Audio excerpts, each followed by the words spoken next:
Ada yang berpendapat bahwa hidup seseorang belum lengkap jika ia belum menikah.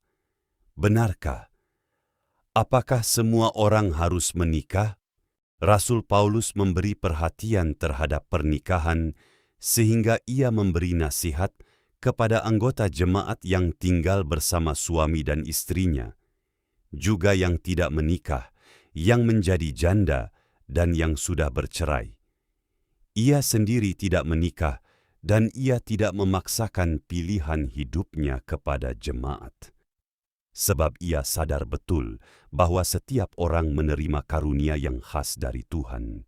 Apa yang Paulus harapkan bukan supaya jemaat menikah atau tidak menikah.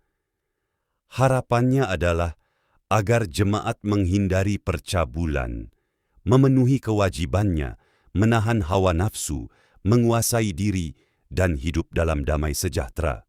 Cara pandang Rasul Paulus patut ditiru. Pandangan umum bahwa semua orang harus menikah menjadi tekanan besar bagi orang-orang yang memang tidak ingin menikah atau belum menemukan pasangan yang tepat. Ditambah lagi, tekanan itu diperberat dengan anggapan keliru bahwa ada batasan umur untuk menikah. Padahal, dalam janji pernikahan di gereja, kata-kata yang diucapkan oleh mempelai adalah karunia Tuhan.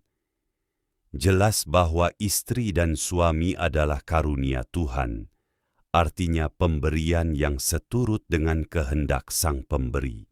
Dengan demikian, kita belajar menerima bahwa ada yang dikaruniai istri atau suami sehingga mereka hidup dalam pernikahan. Namun, ada juga yang dikaruniai kondisi yang lain sehingga mereka tidak menikah. Sudah semestinya kita memandang orang yang menikah maupun tidak menikah secara positif. Semuanya sama penerima karunia Tuhan.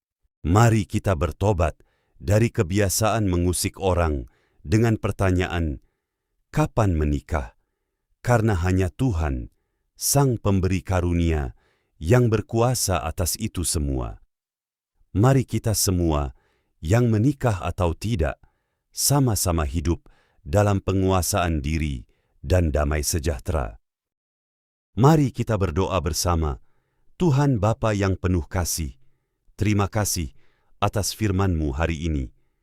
Kami belajar untuk menerima dengan hati yang lapang bahwa setiap orang menerima karunia yang berbeda dari Engkau.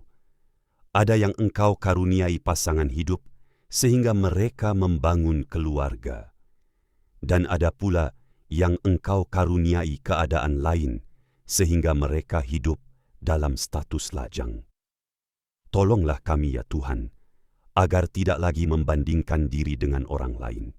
Berikan kami hati yang bersyukur dan menerima rencana-Mu dengan penuh iman.